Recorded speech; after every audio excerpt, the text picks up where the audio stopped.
नमस्कार, मैं हूं राजीव और आज आपकी खबर लाइव में बताएंगे सेक्शन 438 सीआरपीसी। ये क्या है इसके बारे में बाद में बताएंगे, लेकिन ये सोचिए कि अगर किसी को रंजिशवश किसी को फंसा दिया गया केस में, तो जाहिर सी बात है कि वो उसके लिए एक बहुत बड़ी परेशानी खड़ी हो जाती है। वो किस तरीके से अपना बचाव करे। सबसे पहले तो ये है कि केस दर्ज हो जाने के बाद में जो सबसे बड़ी ज़रूरत होती है वह होती है बेल की। तो एंटीसिपेटरी बेल, जिसको अग्रिम जमानत बोलते हैं, अग्रिम जमानत कहते हैं, एक ये सीआरपीसी सेक्शन 438 सीआरपीसी में ये एक सुविधा दी गई है कि एक्यूज्ड गिरफ्तारी से पहले इस एंटीसिपेटरी बेल के लिए अप्लाई कर सकता है। अब बात आती है कि एंटीसिपेटरी बेल जो है वो कहाँ से मिलेगी और कैसे मिलेगी। तो इसका जवाब ये है कि एंटीसिपेटरी बेल हाई कोर्ट से भी मिल सकती है और सेशन कोर्ट से भी मिल सकती है।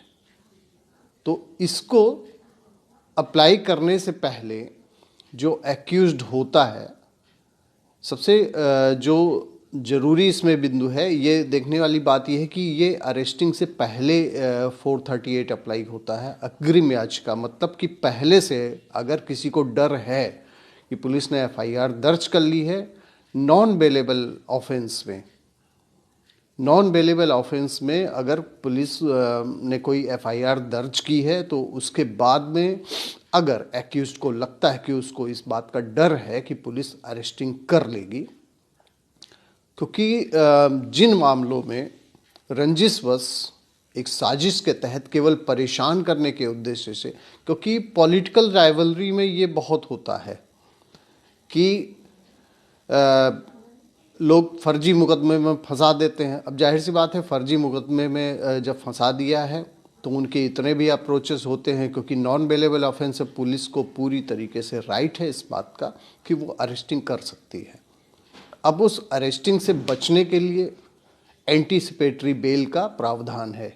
एंटीसिपेटरी बेल जो हाई कोर्ट से भी मिल सकती है और सेशन कोर्ट से भी मिल सकती है। एंटीसिपेटरी बेल के लिए जब भी एक्यूज अप्लाई करता है तो कोर्ट क्या देखती है? कोर्ट ये देखती है कि किस नेचर का क्राइम है ये। दूसरा इम्पॉर्टेंट पॉइंट कि क्या इसकी कोई क्राइम हिस्ट्री पहले से भी रही है, मतलब कि पहले से भी कोई क्या केसेस दर्ज रहे हैं। और मोस्ट इम्पॉर्टेंट थिंग कि अगर एंटीसिपेटरी बेल दे दी जाती है तो क्या ये जांच को प्रभावित तो नहीं कर सकेगा, क्योंकि देखिए कानून में सबसे बड़ी जो कानून का जो प्रावधान है उसमें ये है कि केस अगर दर्ज है तो जांच में सहयोग करना ही होगा। एंटीसिपेटरी बेल अगर मिल भी जाती है तो उसमें ये कंडीशन दी जाती है कि इन्वेस्टिगेशन के दौरान जब भी बुलाया जाएगा तो पूरी तरीके से जांच में सहयोग करेंगे एक्यूज्ड के लिए। तो वहाँ से एंटीसिपेटरी बेल मिल सकती है। लेकिन कुछ मामलों में एंटीसिपेटरी बेल नहीं भी मिलती है, जो स्पेशल एक्ट होते हैं, जैसे एससी एक्ट हो गया, इसमें नहीं मिलती है। और कई और जो स्पेशल एक्ट हैं, गैंगस्टर के बारे में भी बताया जाता है कि उसमें भी नहीं मिलती है। लेकिन देखिए, बेल जो होते हैं वो एंटीसिपेटरी होते हैं, रेगुलर बेल होते हैं, तो इस तरीके से बेल होते हैं। तो एंटीसिपेटरी बेल जब भी कोर्ट देती है तो वो समय का निर्धारण भी कर देती है, और कई बार तो चार्जशीट फाइल होने तक के लिए कर देती है कोर्ट। इसको समय समय पर बढ़ा भी सकती है। कोर्ट के पास में सारे अधिकार होते हैं कि वह एंटीसिपेटरी बेल देती तो उसमें कंडीशन लगा देती है कि जांच में सहयोग करेंगे, देश से बाहर नहीं जाएंगे, जब भी थाने पर बुलाया जाएगा तो वहाँ हर समय जाएंगे, पूरी तरीके से जितने भी सवाल पूछे जाएंगे, जो भी जांच अधिकारी को लगेगा वो सवाल पूछेगा, जो भी तथ्य मांगेगा, जो भी फैक्ट मांगेगा वो आपको देना होगा। तो ये सारे प्रावधान हैं। ये इसमें सबसे बड़ी बचत एक्यूज्ड की ये हो जाती है कि उसको नाजायज परेशान नहीं होना पड़ता है अगर एंटीसिपेटरी बेल मिल जाती है। सबसे बड़ा जो फ़ायदा होता है कि बेल मिल जाने के बाद वह जांच में खुल के सहयोग कर सकता है, अपनी बातों को कह सकता है, क्योंकि अगर उसको बेल नहीं मिली है तो इस बात का भी अंदेशा रहता है कि अरेस्टिंग पुलिस कर सकती है, इसलिए भी लोग भागने लगते हैं।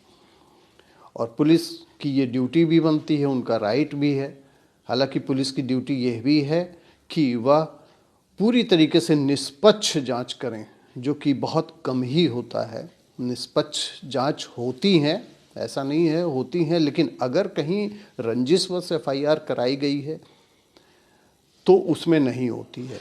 अब ऐसे में क्या है कि जब एंटीसिपेटरी बेल मिल जाती है तो उसके बाद में आप पूरी दमदारी के साथ अपनी बात रख सकते हैं, सारे फैक्ट रख सकते हैं, अधिकारियों से मिल सकते हैं, उनको बता सकते हैं कि ये साजिशवश फंसाया गया है।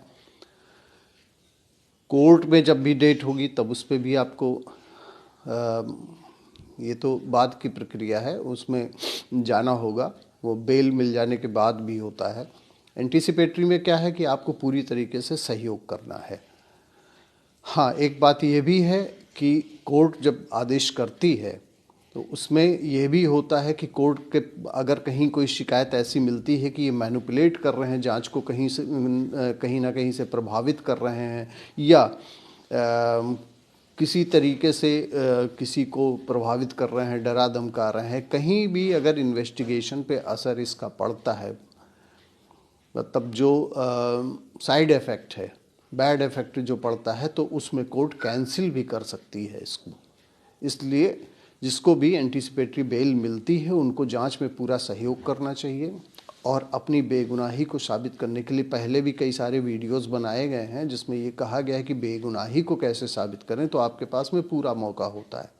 तो एंटीसिपेटरी बेल बहुत ही एक ऐसा प्रावधान है जिसमें कानून का पूरी तरीके से सही तरीके से पालन किया जा सकता है, जांच में सहयोग किया जा सकता है, और जांच अधिकारी भी जो है आपसे पूरी तरीके से पूछताछ कर सकता है और आप उसको बता सकते हैं।